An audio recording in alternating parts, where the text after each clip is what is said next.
everyone. We'll give everybody just a few moments as you enter in from the virtual waiting room to get started.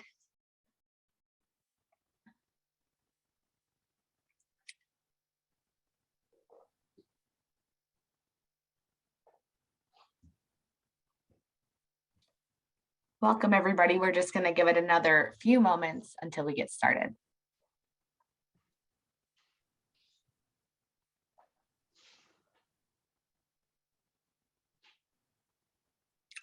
All right. Hello, everyone. Thank you so much for joining us today for Legal Value Network's webinar. I'm Colleen Miglio, the program manager for LVN. I wanted to give a special thanks to our sponsor, Wolters Kluwer, for putting the session on. Before we get started, I would like to go through a few housekeeping notes. Today's session is being recorded. We are using both a Zoom webinar, therefore attendees will be muted in today's session. We encourage you to use both the chat and the Q&A feature to ask the presenter questions throughout the webinar. Use the Q&A feature to ask the presenters questions throughout the webinar and use the chat feature to interact with other attendees. The opinions expressed during today's webinar are solely the panelists and do not express the views or opinions of their respective employers. Now I would like to introduce our moderator for today's session, Vice President and General Manager of Wolters Kluwer, Ken Crutchfield. Hi, thank you, Colleen. It's great to be here, and thank you very much, Legal Value Network, for putting this on for us. We look forward to covering a lot of ground here today, having a great session with a great set of panelists. I have been with Wolters Kluwer for 2.5 years, and I've been in and around the legal industry and other related industries for about 30 years. I do a thought leadership piece in Above the Law, and I focus and manage the information services portions of Wolters Kluwer in the US. With that, I'd ask Natasha, if you could introduce yourself. Yeah, thank you, Ken. My name is Natasha. I am the Director of Strategic Pricing, Analytics, and Legal Project Management at Covington & Burling. I'm based in their DC office, and I've been with the firm a little over 6 years, but I've been doing legal pricing for about 12. Great. Hannah, would you like to share? Yeah, thanks, Ken. Hi, everybody. My name's Hannah Robinson. I'm an Assistant General Counsel at Invenergy. For folks not familiar with Invenergy, Invenergy is one of the world's leading privately held sustainable energy companies. We develop and operate large utility scale renewable energy projects in the United States and around the world.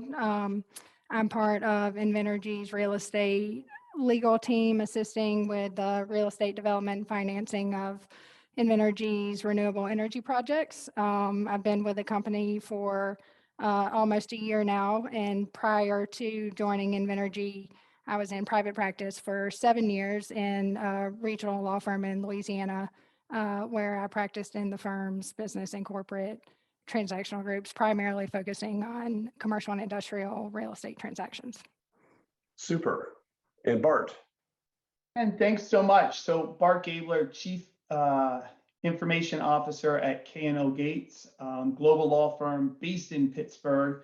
JD MBA background, but really came to the firm by way of consulting. About 7, almost 8 years ago, joined as the firm's first Director of Pricing and Legal Project Management, and have kind of evolved my role to now have oversight over our practice support, technology, and security capabilities as well. Great. Before we start the panel, we want to walk through a little bit. Wolters Kluwer does a survey called the Future Ready Lawyer, and we've done it 3 years in a row and are working on the 4th year of the survey, and just wanted to give a little bit of prime the pump, if you will, background using the survey to be able to start the conversation. So the Future Ready Lawyer survey is independently conducted. We probed 700 professionals, attorneys across 10 countries, Europe and US being the core areas, and we focus on law firms and on law departments in corporations. So With the survey, what we do is we talk and we ask about what the capabilities and problems and challenges are today, and what do we think they will be in 3 years. So we provided a few trend lines in the survey. We have commentary from some legal thought leaders, and we cover areas like top trends and readiness to be future ready, the dynamics between clients and firms, changes in the legal departments, changes in law firms, how technology impacts, and some other pandemic insights. Now, before everybody goes off and trying to scramble or do screenshots of each of the slides here, we will make this deck and the survey available to anybody who wants it after this is done. I will also just point out that you'll see a number of numbers in this that I will mention. We don't break down between US and Europe, but there wasn't really material differences between the numbers. So when we go to the next slide.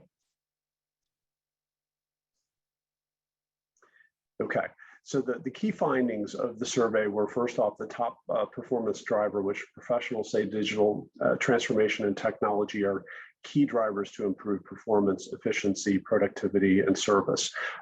This was a key area that came across, but there were other factors too. Additionally, from a performance challenges perspective, this was a top level area where we identified a number of gaps in terms of expectations, dynamics between clients and their outside firms, priorities, and capabilities and readiness to execute. And the last thing, given that the survey was done right around January, February of last year, was that the pressure is on. Law firms are always being pushed by their clients, but clients are really being driven by the needs of their corporations to do things better, faster, cheaper. So there's pressure that cascades through this, and it looks like it's going to continue. Next slide.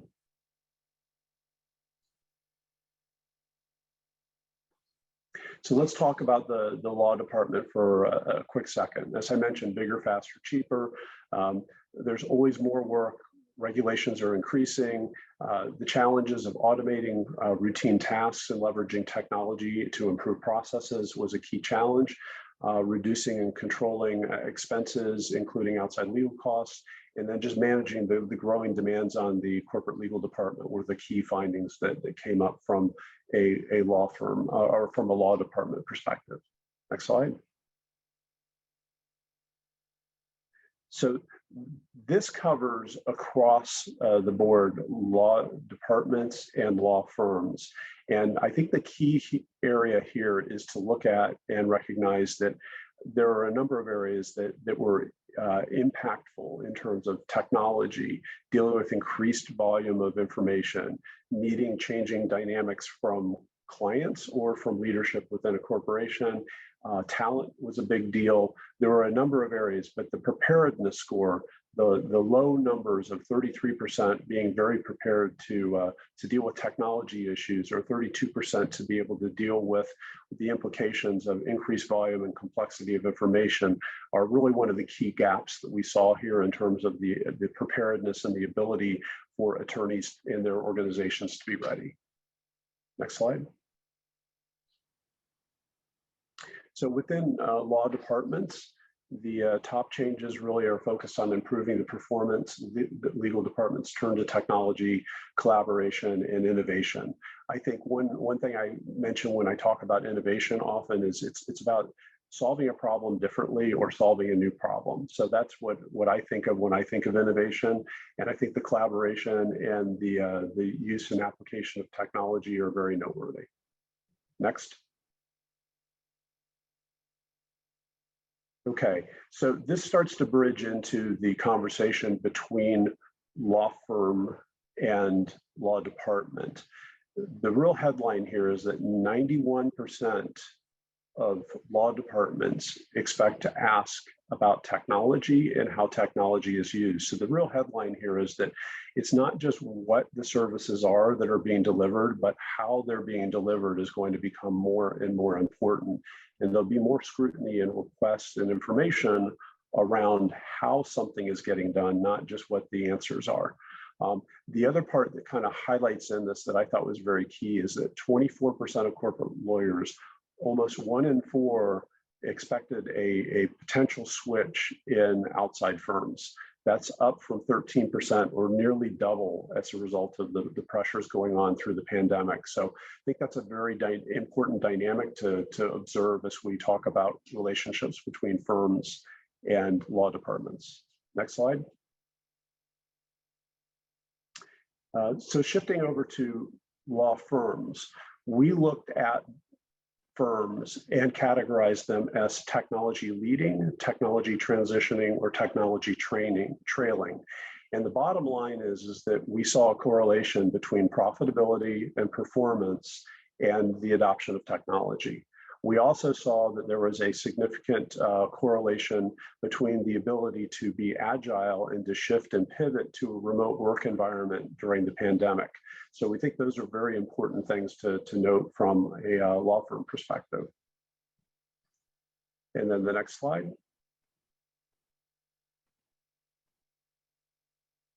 So this one really kind of gets into the gaps in expectations between what a law department is looking for and values from their outside counsel, and then what the outside counsel and law firms are feeling in terms of preparedness.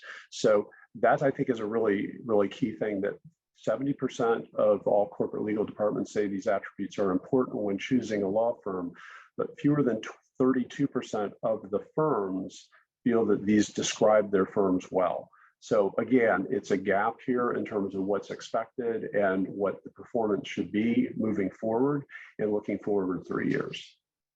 So with that, we'll go on to the next slide, which may be the end.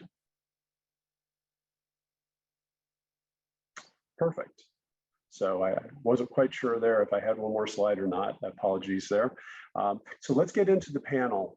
I think these are some good launching points in terms of being able to discuss things. We'll start out with a first question here. And that is really, with the shift towards hopefully a new normal, given the pandemic and everything else that's going on, what factors are most likely to affect client-firm relationships the most in 2022? And if we think about that, why? And then how would the answer change if we add and expand to the time horizon? Hannah, would you like to go first with the law department point of view? Yeah, sure. Thanks, Ken.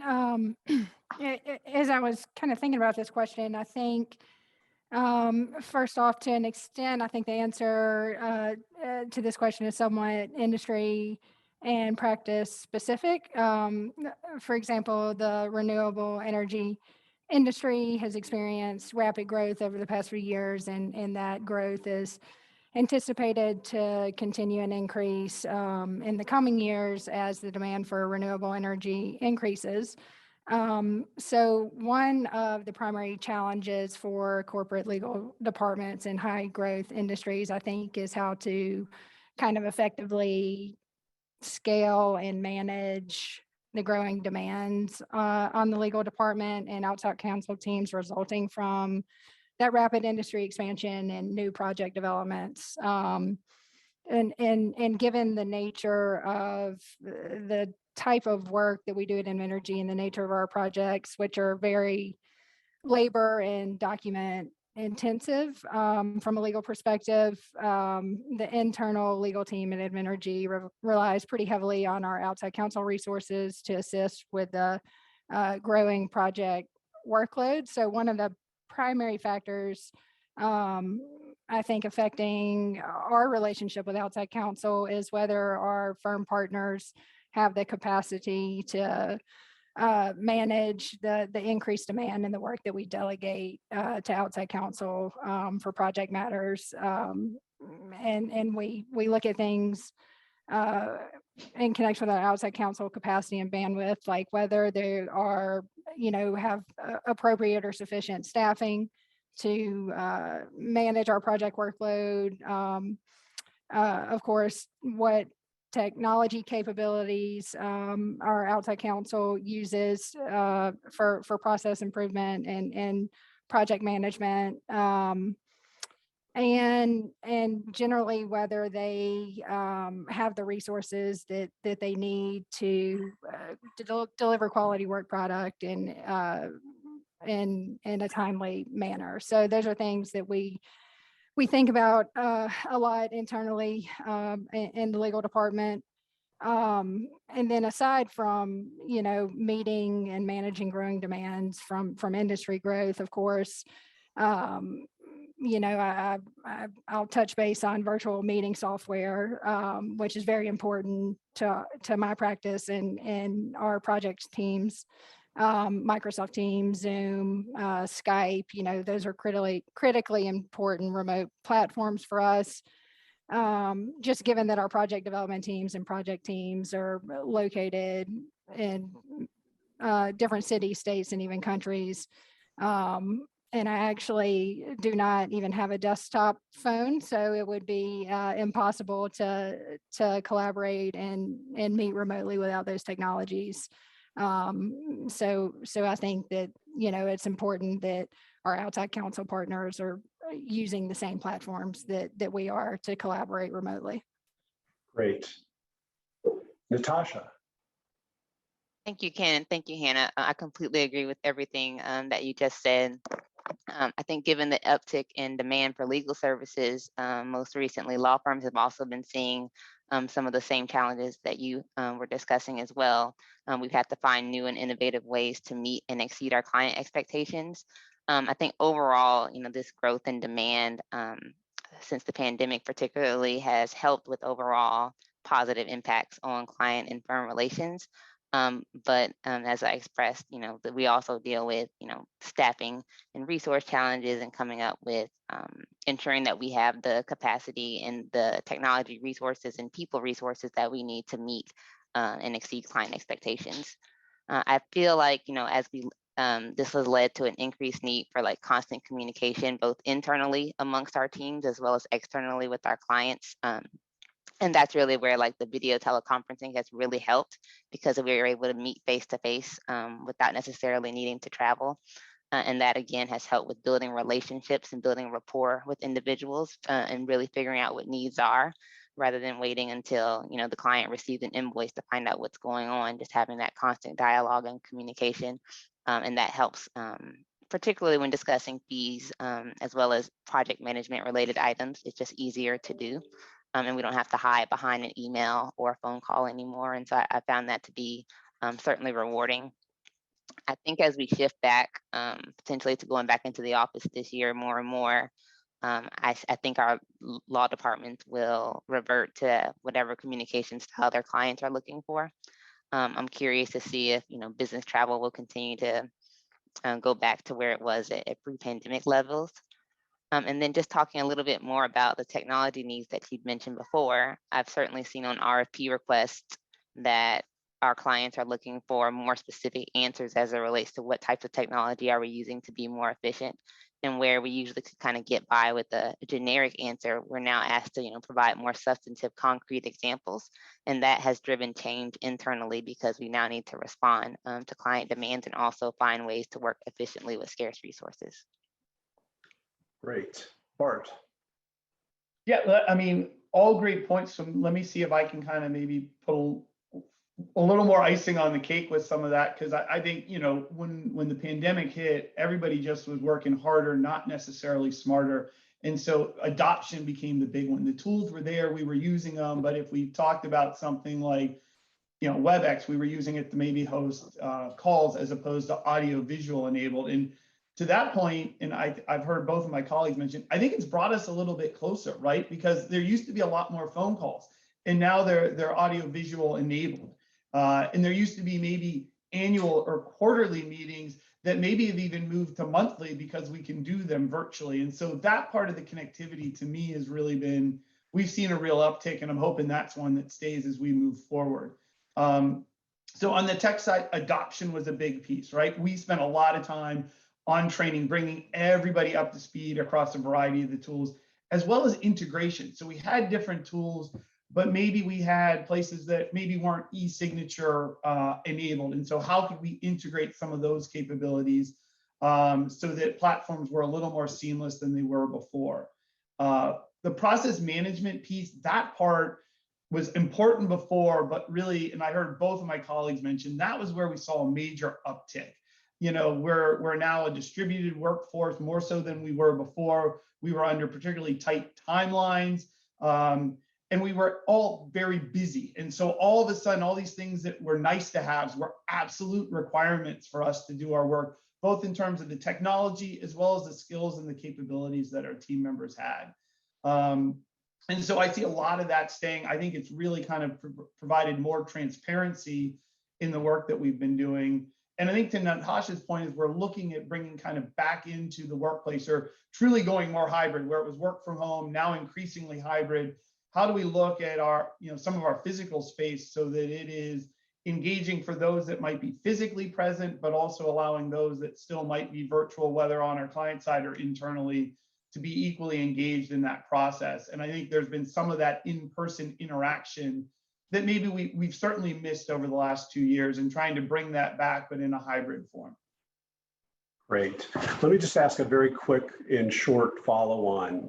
With interest rates rising, inflation on the horizon potentially, and some of these macroeconomic follow-ons to the pandemic, is there anything that are those factors, I guess, maybe like 30 seconds on that from anybody on the panel here, if you have an opinion as to whether or not this is something that we care about. Natasha or Bart or Hannah? I think that while legal services is its own market and typically separate from the household goods associated with the consumer price index, we all understand that the inflationary pressures in our economy impact just about everything, including the cost of legal services. I think the best example of this is the shortage of talent in the market, since both lawyers and other professionals are being poached or leaving the industry for other reasons. The market has responded by increasing the pay scale of associates, as well as the salaries of legal professionals. I think more broadly, since client demand for legal services has outstripped supply, the cost of legal services has been increasing more rapidly in recent years. So basically, if I understand, the macroeconomic trends are probably less of a factor than just the basics of the talent war, supply and demand for talent, and the need to get work done. Yeah, absolutely. Okay. Very good. So next question. Talent is scarce in many industries, and the legal industry is not immune to this. What are the pressures that you are seeing relative to talent, and how does that pressure differ when discussing law departments versus firms? Bart, why don't you start? Thanks for that one, Ken. There's no doubt that's a big one for us, right? And attracting and retaining diverse talent's critically important. I suspect all three of us will share that theme. And I think we understand both the true costs, particularly folks leaving the firm, but also the potential disruption to our client. And so having a place where, our lawyers as well as our allied professionals feel that they can build relationships with our clients, that they're working on interesting or challenging, legal issues, that they can develop a career, that they're working in a collegial environment, a place that's flexible to allow for work-life balance, has been important and is that much more critically important. And I think in many places, there are places that you needed that strategy in place a long time ago. It's now just being stressed by some of those demands. And I think we approach it from a partnership standpoint, where there's conversations to understand near-term and longer-term needs. And I think I heard Hannah talk about some of the pressures that they're under. And we realize that we're a little bit of a pressure release valve for our clients. And part of being in a larger firm, one that may have diverse practices or be geographically distributed, may allow us to have pistons up and pistons down in different places that we can kind of leverage and pull people in when we need to support our clients. And that's kind of the short-term answer, right? And I think from the long term, it's really starting to understand some of those business strategies. And if I look, we're seeing growth in our more of our staff lawyers or our special project lawyer positions, folks that are unbelievably talented, maybe former partners or associates at law firms, but have different goals and objectives in terms of their career progression, and maybe looking for more flexibility. And so we've been able to augment some of the resources that we have that are still, JD legal professionals, but also looking even at where the work needs to be done. And I don't know that this is a place, I think law firms have certainly started down this path, but really being open-minded that we have a very diverse workforce, even paraprofessionals, that may be able to sort of play in. And I think as we've seen greater adoption of technology, the need to look for those skill sets has actually been much higher, and it's really supplemented our legal services and enriched our capabilities through that process. Great. Natasha. Yeah, I echo everything that Bart just said. We've certainly seen an uptick in the number of secondment requests that we've been receiving across the firm. And I think those are wonderful opportunities for our associates to get experience at the client and understand more about how they do business and find ways to better deliver legal services, as well as, building relationships for the future and establishing those connections. But ultimately, it does, have impacts on our own internal staffing needs, and it's been it has put somewhat of a strain on some of the associates in terms of their training and development internally within the firm, while also giving them and balancing that with the need to meet client relationships and to learn different things. I think we continue to explore ways to help our clients with their, acute staffing needs, but also, again, balancing that with the needs of the firm as well as the professional development needs of the associates.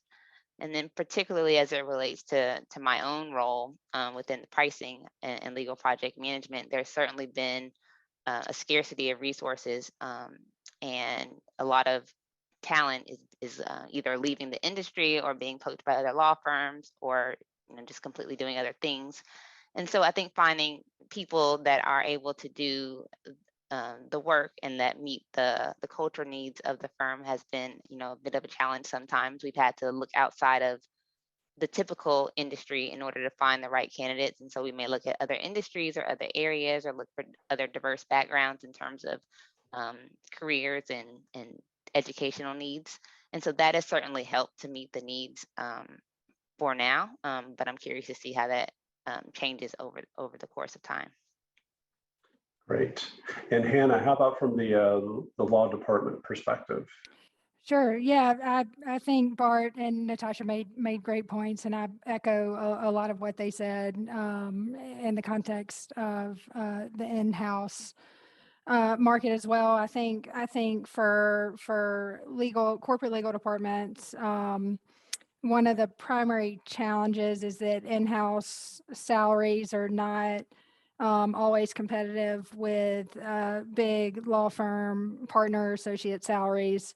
So that is a challenge that we think about when hiring additional internal resources. I think to attract and retain in-house talent, corporate legal departments need to be flexible and willing to supplement those kind of competitive pay discrepancies with other benefits such as the remote work flexibility. I think remote work policies are a great way to expand the recruiting footprint and provide access to a larger pool of talent that would otherwise not be available if candidates were required to physically relocate to a different city, to a corporate office or corporate headquarters. Another thing that I think is something that corporate legal departments need to focus on when we're talking about recruitment is corporate culture and DEI initiatives. I think those play a major role in talent hiring and retention, and might attract associates and partners from law firms, and are great recruiting tools, competitive salaries notwithstanding. And I think it's important for legal departments and law firms to kind of just adjust their approach to recruiting and retention to deal with new workforce issues. And especially remote work flexibility and work in either hybrid or full-time remote work policies. Great. Hannah, I'll point this next question to you and let you take the floor first. So technology is often viewed as a means of increasing productivity, particularly when there's a finite talent pool, as we've been discussing. What role does technology play for law departments? And then, is there any aspect between collaboration with firms there? And then we'll go to the firm side on this question. Yeah, this is an interesting question, and I know that it's one that we think about internally in the legal department, just from a scaling growth and process improvement perspective. Various departments at Invenergy outside of the legal department utilize various technologies and software for process improvement and efficiencies. For example, our development and land management teams use GIS mapping and other software to track project real estate information, project status, site control efforts, title and survey curative efforts, and have a number of platforms for document management and storage. And even those things are not, even those technologies and software platforms are not exclusively within the legal department, we find that there are significant process improvements and efficiencies when the legal department and our outside counsel and all project stakeholders have access to those platforms. So in addition to internal technology and software platforms, we've also had success utilizing our third-party vendor new and innovative technologies and platforms that they're offering. And we have found that the most process improvement and efficiencies are created when all of the internal and external project teams have access to, even third-party vendor technology and are able to collaborate collectively through those platforms. So I think there are areas for process and improvement and efficiencies, even if the technology is not located solely within the legal department realm. Okay. Art. So a colleague of mine once, has said, which I really love, that people innovate, technology facilitates. And so one of the big things is that we do make sure that we're not putting technology in front of us to solve the problem, but really understanding where the challenges are coming from, how we change how we interact, and then using the technology to really sort of support, enable, and hopefully make that both more easy and more efficient. And I think some of the themes that we're tracking, very similar to Hannah's, right? It to me is about how we work better, right? Some of the collaboration platforms to make sure we're having the right engagement, both virtual sessions like this, but also from a document standpoint, from both the curation, the creation, as well as just the back and forth commentary and review of that, of those materials. We're then kind of looking at how we work smarter, right? So this is our use of artificial intelligence, automation, and even analytics to really make sure that process is as enriched as possible. And I think, where there may have been some resistance to AI, things being in a black box, anybody that started to use these tools realized very quickly that it's not just an efficiency play, it's an effectiveness play. It really allows you to point to key aspects of those documents. And so the work experience for our colleagues ends up being much better and our responsiveness to our clients much higher.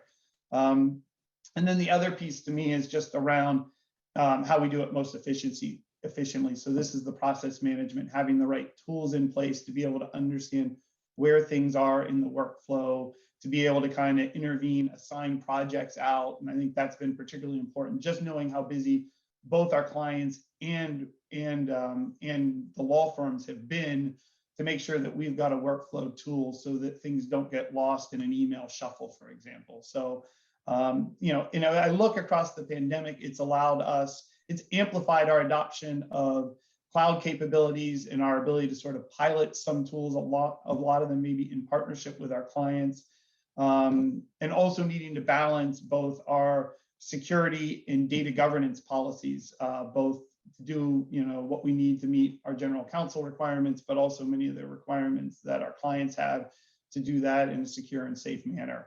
But ultimately, our adoption of technology really needs to be positioned in a way that our clients, whether it's through access or our responsiveness or efficiency or the quality of the work, really see the impact that that technology is having on the delivery of the legal services. Great. Natasha? Yeah, thank you, Ken, and thank you, Bart, for that. I completely echo those sentiments as well. I think that, transparency is key in terms of communicating with our clients, both the legal work as well as the fees associated with it. And certainly on my team, we leverage technology in order to better communicate with our clients in terms of how we're progressing on a legal matter against our budgets. We currently use a technology called Clocktomizer that helps us with viewing how we're doing on a matter at any given point in time and be able to provide quick responses to our clients if they have questions about what's happening when and by whom and how much it's costing. It also leverages artificial intelligence capabilities in order to read through time narratives and figure out exactly what's going on, even if task codes aren't being used or aren't being used accurately. And so I think that's helped to create more communication amongst with our clients, but also helping with making things easier and reducing the number of people resources needed to review those invoices and to provide that transparency to our clients. But yeah, I think that technology will continue to play a part in all of our day-to-day lives. But to Bart's point, we also have to think about the people and the strategy behind that, and ensuring that technology is a tool and a supplement to that, but that we continue those person-to-person relationships. Great. I just want to pivot just for a second because there are a few questions in the question and answer section. The ones about the survey itself, I'll get back offline. I don't want to misspeak on the accuracy of the survey or the margin of error there, but with 700 respondents, it should be fairly reliable, especially with the gaps that we're highlighting. There were two questions about technology, and since we're on a technology question, there was one about what types of technology are corporate legal departments looking for from their outside counsel, and then another one around looking at, have you looked at any legal tech platforms that help with work allocation to help with retention and DE&I goals? Do you all have anything that you'd like to add here at this point on that before we move on from this topic of technology? Yeah, Ken, I'll take a stab at answering the questions about the type of technology corporate legal departments are looking for from their outside counsel.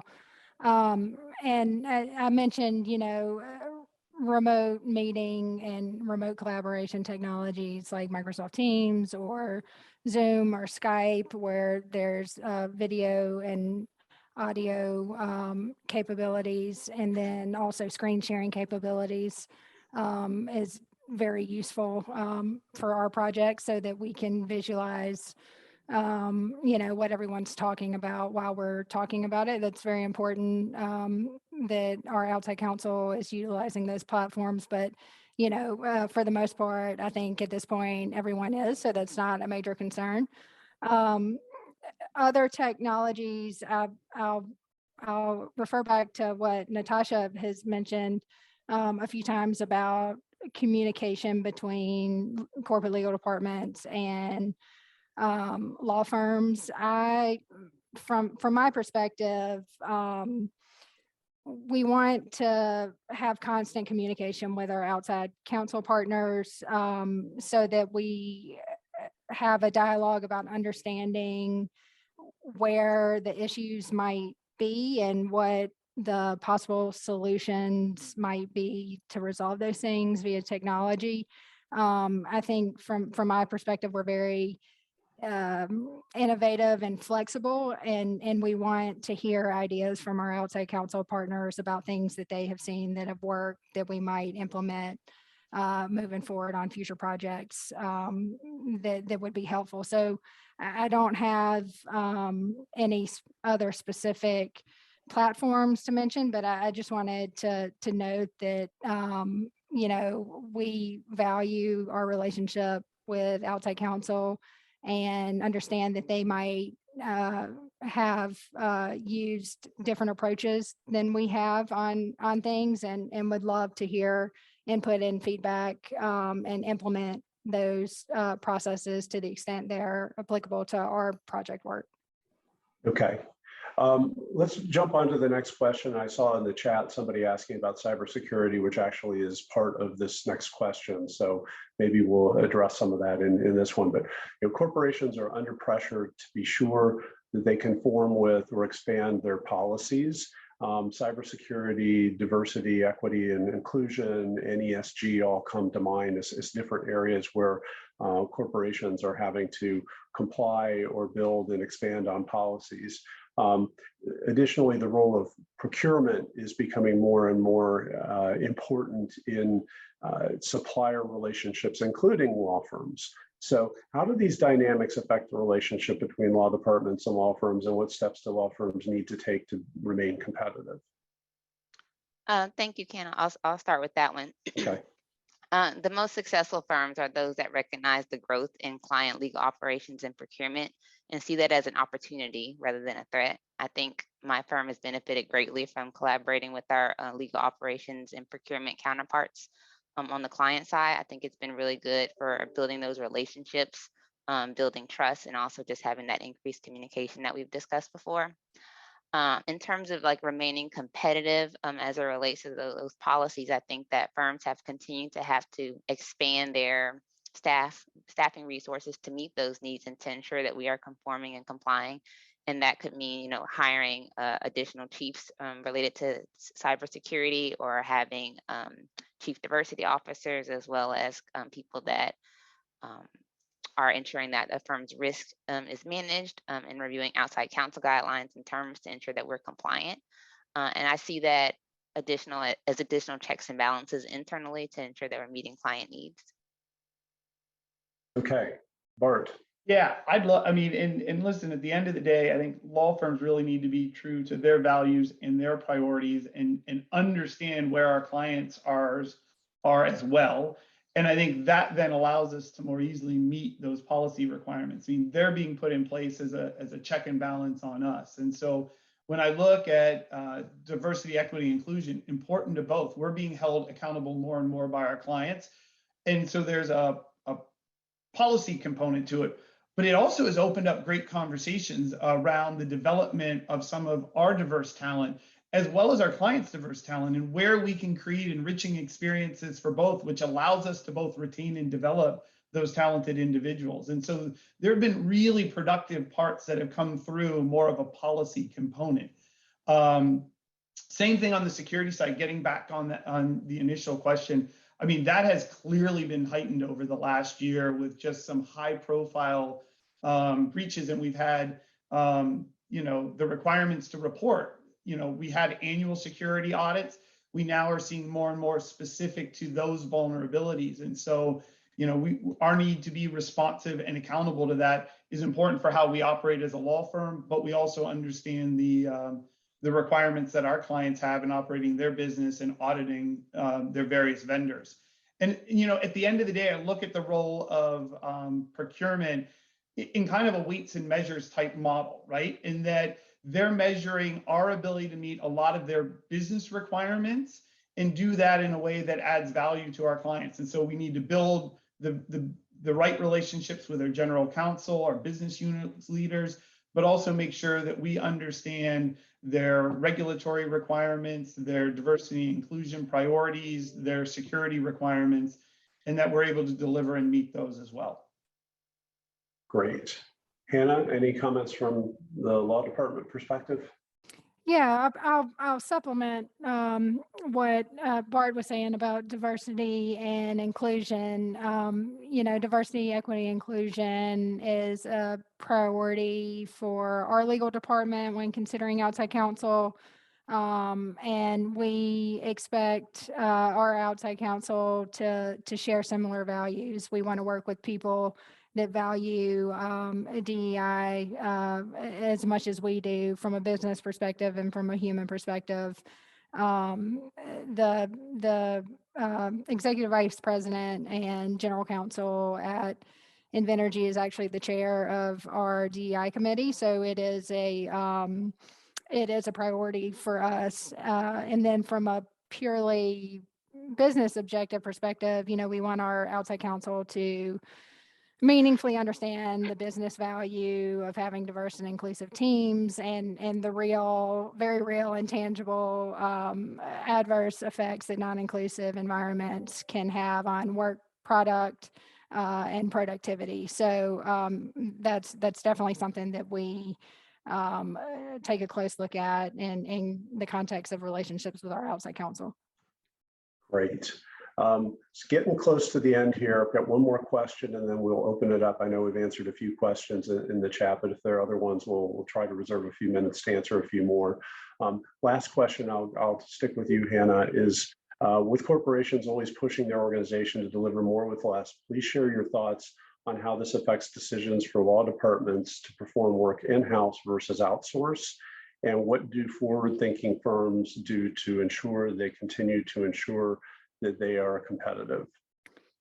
Yeah, this is a good question, and it kind of relates back to what I mentioned earlier about industry specific industry specific factors. So as I previously mentioned, there's, given the rapid growth in the renewable energy industry and the labor intensive nature of the legal work associated with our real estate development projects, we do rely heavily on outside counsel resources, and our legal department, internal legal department, is growing, but the industry growth, outpaces the internal legal team's capacity to efficiently staff and manage that growth. We want to keep pace with our project development teams to advance Invenergy's objectives and the new projects in the pipeline. But it's not always feasible to staff the internal legal department like a big law firm staffing. So we do send a significant amount of legal work to our outside counsel, who have more attorneys and support staff to support the influx of new project and workload. And we have great relationships with our outside counsel, so we're consistently communicating with them about capacity and bandwidth and staffing and resources that they have to help us get quality and timely work product. And what we have seen in many instances is that our outside counsel partners are working with us to hire new contract and staff attorney positions, paralegals, contract management staff, specifically to help support that increased workload. Great. And then Natasha. I second that. I think that similarly to how in-house counsel has to decide whether they're going to hire outside counsel to help with things, we do the same thing internally within the law firm as well as within our professional teams. So particularly for items like document review, it may not be the most efficient or cost effective in order to do all of that internally within the firm. And so we do rely on outside organizations and companies that assist with third-party reviews. And then internally, we will review those with more senior associates to help with that. And that helps to ensure that some of the more routine parts of the job are done at a lower cost, and then some of the more strategic aspects are done internally, and that ultimately helps reduce overall costs for our clients. And so we continue to think about ways in which to leverage more cost-effective resources as well as technology to help our clients with meeting their budget objectives, and also ensuring that we are maximizing our staffing internally to meet the needs of all of our clients. Okay, and Bart, take us home. Oh no, that big responsibility. But I will say, I think one of the risks with trying to do more with less is not doing less with more.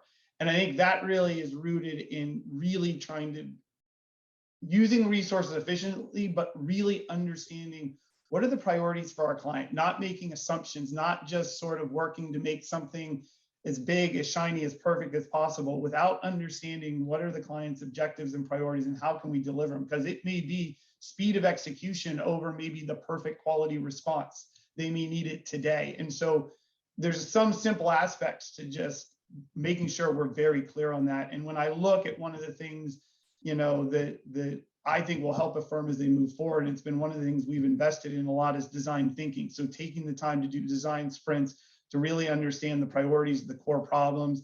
I mean, we saw this in the labor and employment side where we developed a site to assist with some of the routine matters and tasks. So that got off of both our clients' desks as well as even our desks. So it cost them less and allowed the focus to move on to much more high priority items. And so to me, there's a real focus around being flexible about the staffing and the resources we use, but making sure we're all aligned collectively on what the priorities are and how to deliver them. Great, great. I guess we'll open it up to if there are any other questions. Colleen, did any other questions come in at this point or from other approaches? No, it looks like we've got to just those four from the Q&A. No, there's nothing in the chat hanging out.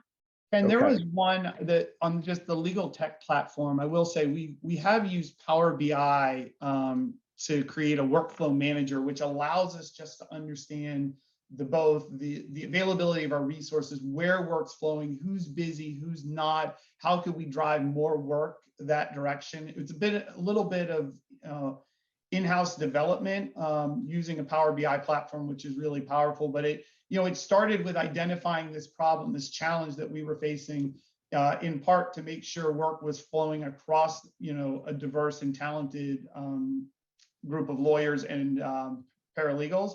But I think it's also helped us to have much more of a forward look to say, okay, these folks, we may have capacity here. Maybe we could shift this way or that way to make sure folks are busy or folks are helping support clients in different ways.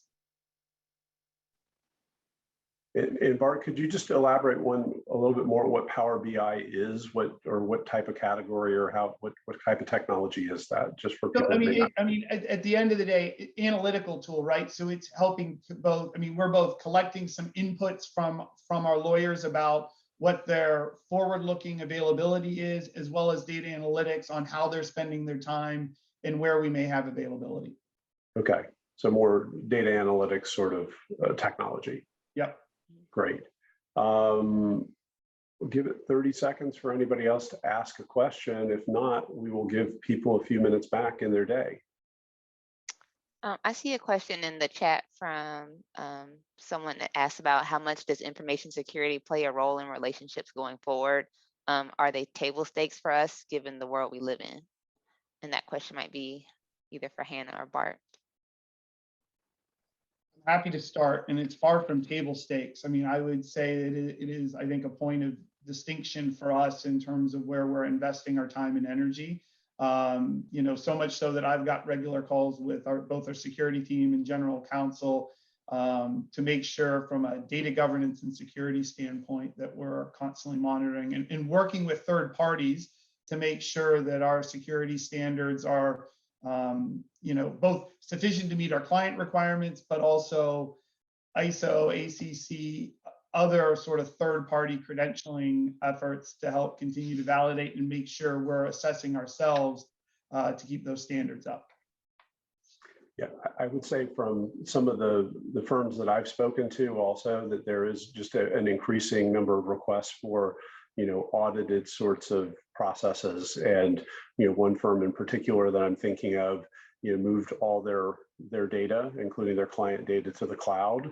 And that was a pretty big and bold move. And their point was it was not the fact that the data was in the cloud, but it was how they went about putting it into the cloud and having a large accounting firm audit the process and basically verify each step of the way that things were being done in a very responsible approach was what really mattered. That was the one thing I would add just from my perspective as a vendor watching and seeing what I've seen in the market. Well, if there's nothing else, I just want to say thank you very much to the Legal Value Network for creating this opportunity for us to share and to discuss these issues. Thank you, Hannah Robinson. Thank you, Natasha Edlow, and thank you, Bart Gabler, for taking the time to share your thoughts here. And hopefully we're able to give everybody something that was worthwhile. And if there are questions that come up afterwards, please don't hesitate to reach out to any of us. Thank you very much. Thanks so much for having us, Ken. Yep, thank you. Thanks, everybody. All All Take right. care. Bye-bye. Thank you.